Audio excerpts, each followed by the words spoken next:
নমস্কার বন্ধুরা, প্রত্যেক দিনের মতন আজকে আবারও হাজির হয়ে গেছি একদম সহজ সাধারণ ঘরোয়া পদ্ধতিতে তৈরি দারুণ টেস্টি সম্পূর্ণ নিরামিষ একটা রেসিপি নিয়ে। আজকে আমি তৈরি করে দেখাবো এই সিজনের জন্য একদম উপযোগী, খুবই হালকা পাতলা স্বাস্থ্যকর একটা নিরামিষ ঝোলের রেসিপি। শীত চলে গিয়ে এখন হালকা হালকা গরম পড়তে শুরু করেছে। এই সময় কিন্তু এই ঝোলটা খাওয়াও খুব ভালো স্বাস্থ্যের জন্যে, আর দুপুরবেলা গরম ভাতের সাথে এই ঝোলটা মেখে খেতেও বেশ ভালোই লাগে। তো রান্নাটা করার জন্য প্রথমেই কড়াইতে 2 চামচ সর্ষের তেল ভালো করে গরম করে নিয়ে ফোড়নের জন্য 1/2 চামচ গোটা জিরে আর একটা শুকনো লঙ্কা দিয়ে দিলাম। এবার ফোড়নটাকে কয়েক সেকেন্ড ভেজে নিচ্ছি। মিষ্টি একটা সুগন্ধ বেরিয়েছে শুকনো লঙ্কা আর জিরে ভাজার। এবার এখানে দিয়ে দিলাম আলু। মাঝারি সাইজের 2টো আলু এরকমভাবে সরু লম্বা টুকরো করে কেটে নিয়েছিলাম। সামান্য পরিমাণে নুন দিয়ে মিডিয়াম আঁচে 5-6 মিনিট সময় নিয়ে প্রথমে আলুটাকে ভেজে নিচ্ছি। আলু ভাজা হতে একটু সময় বেশি লাগে বা সেদ্ধ করতেও সময় একটু বেশি লাগে, সেজন্য আলুটাকে প্রথমে ভেজে নিতে হবে। তো আলু দেখুন এখানে আমি হালকা করে ভেজে নিয়েছি। এবার এখানে দিয়ে দিচ্ছি কেটে রাখা সজনে ডাঁটা আর বেগুন। এবার আলুর সাথে সজনে ডাঁটা আর বেগুনটাকেও বেশ সুন্দর ভালো করে আমি ভেজে নিচ্ছি। সবজিটা ভালো করে ভেজে নিলে সবজির কাঁচা ভাবটা চলে যায় আর খেতেও কিন্তু ভালো লাগে।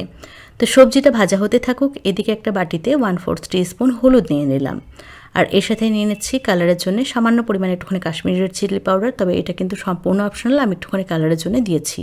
আর 1/2 চামচ দিয়ে দিলাম জিরে গুঁড়ো। এবার অল্প জল দিয়ে মশলাগুলোকে ভিজিয়ে রাখবো। এইরকমভাবে গুঁড়ো মশলাগুলোকে একটু আগে যদি ভিজিয়ে রাখা হয় তাহলে কিন্তু বাটা মশলা দিয়ে রান্না করলে যেরকম টেস্ট হয় বা যেরকম কালার হয় তরকারির সেই রকম হয়। তো গুঁড়ো মশলাগুলোকে জল দিয়ে ভিজিয়ে রেখেছি। এবার অন্য একটা কড়াইতে খুব সামান্য পরিমাণে সর্ষের তেল ভালো করে গরম করে নিয়ে কয়েকটা মটর ডালের বড়ি দিয়ে দিলাম। বড়িটাকে সুন্দর লালচে করে ভেজে নিচ্ছি। বড়ি এখানে আমার ভাজা হয়ে গেছে, এবার তুলে রাখছি। এদিকে দেখুন সবজিটাও কিন্তু বেশ সুন্দর করে ভাজা হয়ে গেছে।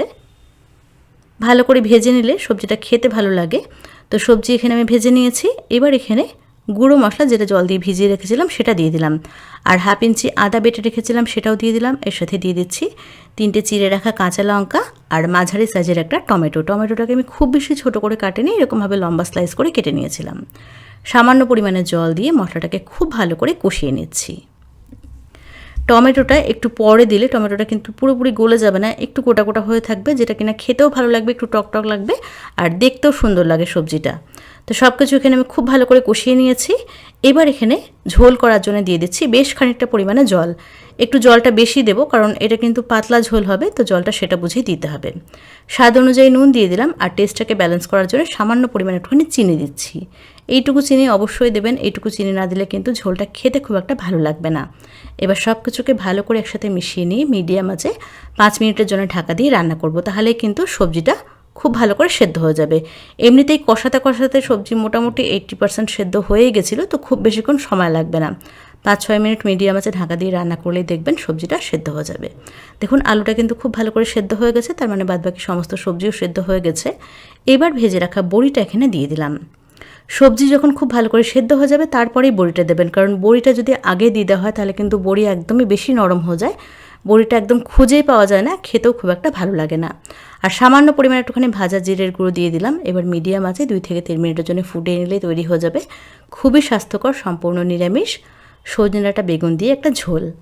এটা কিন্তু এই সময় মানে যখন হালকা হালকা একটু গরম পড়তে শুরু করেছে অথচ ঠান্ডার ভাবটাও আছে, এই সময় এই ঝোলটা খাওয়াও ভালো আর খেতেও ভালো লাগে। তো কেমন লাগলো আজকের এই সহজ সাধারণ ঘরোয়া রেসিপি সেটা অবশ্যই কমেন্টস করে জানাবেন।